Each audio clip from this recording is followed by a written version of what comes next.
నమస్తే, welcome to mid day news. నేను సాయి. ముందుగా అప్డేట్ చూసుకున్నట్టయితే ఆఫ్ఘనిస్తాన్ పై పాకిస్తాన్ చేసిన దాడిని భారత్ ఖండించింది. ఇక రంజాన్ ఉపవాసాలు జరుగుతున్నటువంటి సందర్భంలో పాకిస్తాన్ దాడులు చేయడం దారుణమని భారత విదేశాంగ మంత్రి ప్రకటించింది. ఆఫ్ఘనిస్తాన్ సార్వభౌమత్వంపై దాడిగా పరిగణిస్తున్నామని తెలియజేసింది. ఇది మిలిటరీ దాడి కాదని, అమాయక ఆఫ్ఘన్లపై పాక్ జరిపినటువంటి ఊచకోత అని మండిపడింది. ఆఫ్ఘనిస్తాన్పై పాకిస్తాన్ చేసినటువంటి దాడి ఒక పిరికిపంద చర్య అని ఫైర్ అయింది.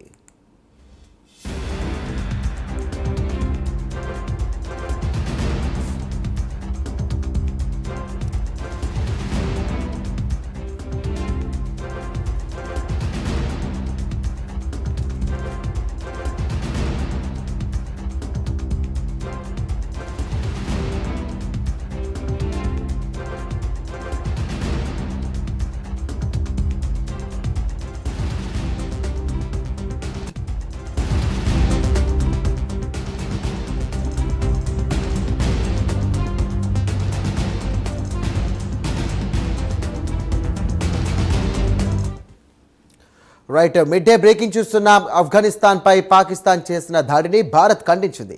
రంజాన్ ఉపవాసాలు జరుగుతున్నటువంటి సందర్భంలో పాకిస్తాన్ దాడులు చేయడం దారుణమని భారత విదేశాంగ శాఖ ప్రకటించింది. ఆఫ్ఘనిస్తాన్ సార్వభౌమత్వంపై దాడిగా పరిగణిస్తున్నామని తెలియజేసింది. ఇది మిలిటరీ దాడి కాదని, అమాయక ఆఫ్ఘన్లపై పాక్ జరిపిన ఊచకోతాన్ని మండిపడింది. ఆఫ్ఘనిస్తాన్పై పాకిస్తాన్ చేసిన దాడి ఒక పిరికిపంద చర్య అని ఫైర్ అయింది. ఇదే అంశానికి సంబంధించి మరిన్ని డీటెయిల్స్ అందించడానికి మా ఇన్పుట్ ఎడిటర్ నరసింహారావు సిద్ధంగా ఉన్నారు. నరసింహారావు, చెప్పండి.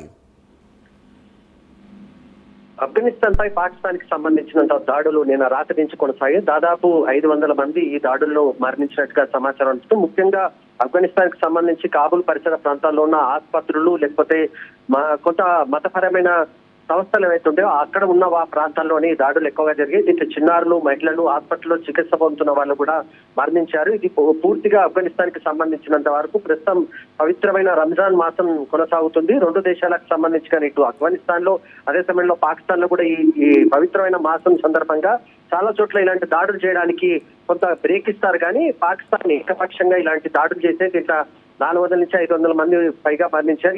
ఈ మొత్తం ఎపిసోడ్ కి సంబంధించినంత వరకు భారత్ తీవ్రంగా స్పందించింది.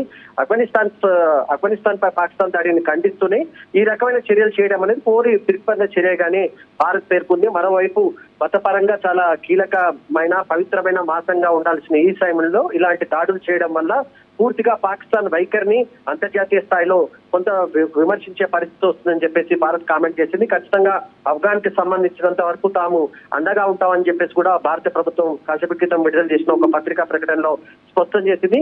మొత్తానికి ఈ వివాదం మాత్రం ఖచ్చితంగా భారత్ ఆఫ్ఘనిస్తాన్ కు సపోర్ట్ చేయడం అనేది ప్రపంచ దేశాలు ఏ విధంగా చూస్తున్నాయి ప్రస్తుతం? మొదటి నుంచి ఆఫ్ఘనిస్తాన్ కి సంబంధించినంత వరకు భారత్ చాలా విషయాల్లో అండగా ఉంటుంది. ఆఫ్ఘనిస్తాన్ లో భూకంపాలు వచ్చినా, అక్కడ ఎలాంటి ప్రకృతి పరమైన వైపరీత్యాలు వచ్చినప్పుడు కూడా భారత్ అండగా ఉంటూ వచ్చింది. చాలా సమయాల్లో ఆఫ్ఘనిస్తాన్ క్రికెట్ టీం ను కూడా మనం తీసుకుంటా ఆ దేశానికి సంబంధించి ఇండియాలో ట్రైనింగ్ క్యాంపులు పెట్టి ఆ దేశం ఈ రోజు Afghanistan one of the best team Indian చాలా వరకు ప్రపంచ దేశాలకు సంబంధించి కొంచెం మంచి టీమ్ గా కావడంలో ఇండియా కూడా సహకరించింది. మొదటి నుంచి దౌత్యపరంగా భారత్ ఆఫ్ఘనిస్తాన్ వైపే ఉంది. చాలా సందర్భాల్లో ఆఫ్ఘనిస్తాన్ కి సహాయం చేస్తూ వచ్చింది. కానీ ఈ రోజు నిన్న పాకిస్తాన్ వ్యవహరించిన తీరు మాత్రం అంతర్జాతీయ స్థాయిలో కూడా విమర్శలకు దారితీస్తుంది.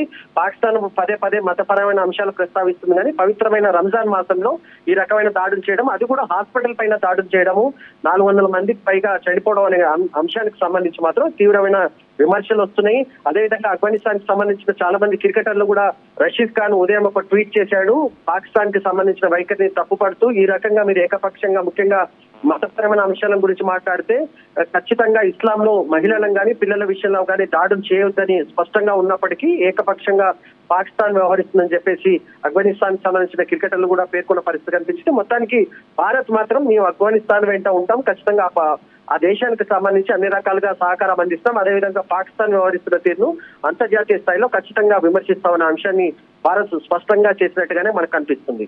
Right, thank you Narasimha Rao.